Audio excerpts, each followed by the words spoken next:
Hey, good morning, everyone. Mig here from Hopper Adventures. I hope everyone is out enjoying the break in the storm. We've had a beautiful couple of days, and we are looking forward to bringing you round 3 of the 2025 Grasshopper Adventure Series Lake Sonoma mountain bike race.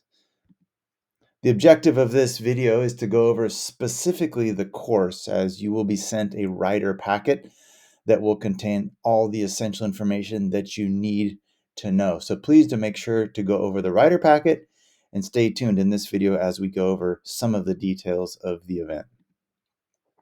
First off, at the venue, when you arrive at Lake Sonoma, just across from the visitor center, is the parking area. There is van camping, as you notice in the map, should you wish to arrive Friday evening.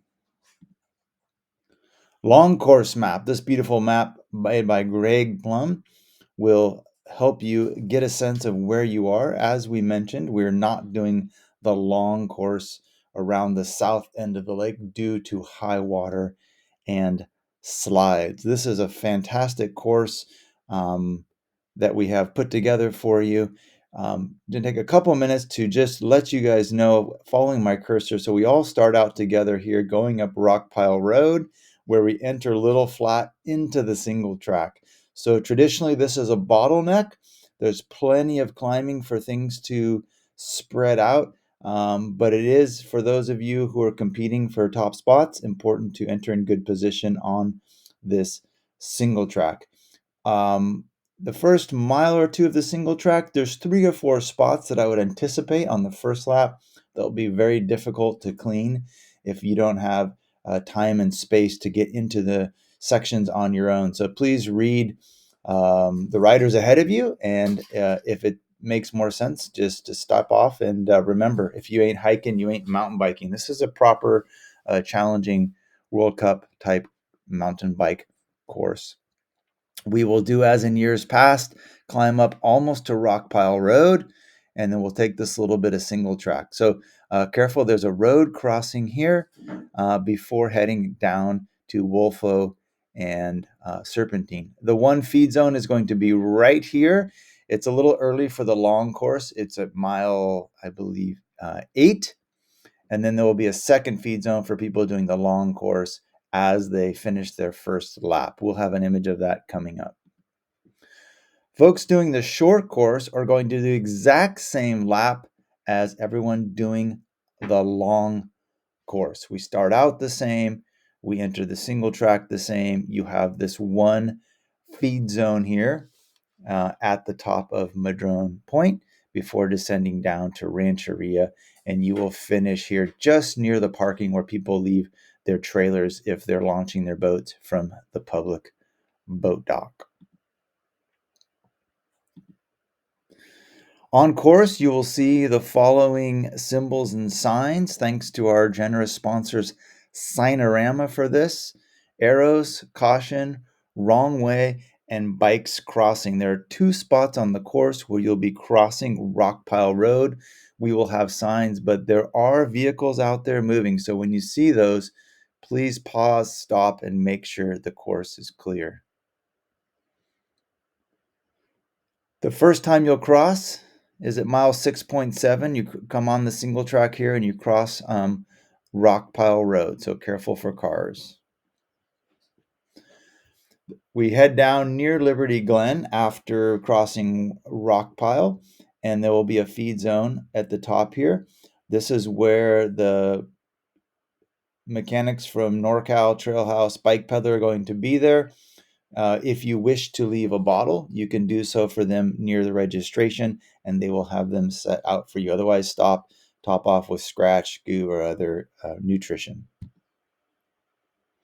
The conditions out there we expect to be pretty similar as in years past.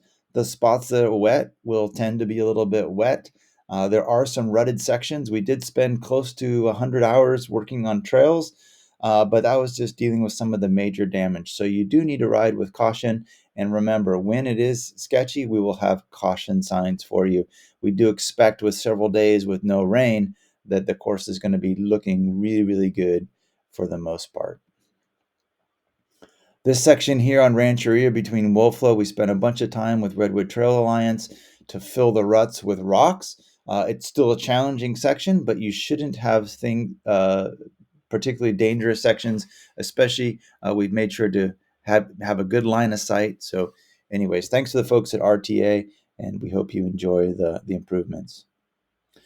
At the bottom of this section of Rancheria from Wolfo, there's this traditionally really, really muddy section. I did my best to drain the swamp, literally, no pun intended here, to get some of the sludge out of here. It's totally rideable. You definitely, as you come in this, you want to, obviously unweight your front wheel and roll through this section.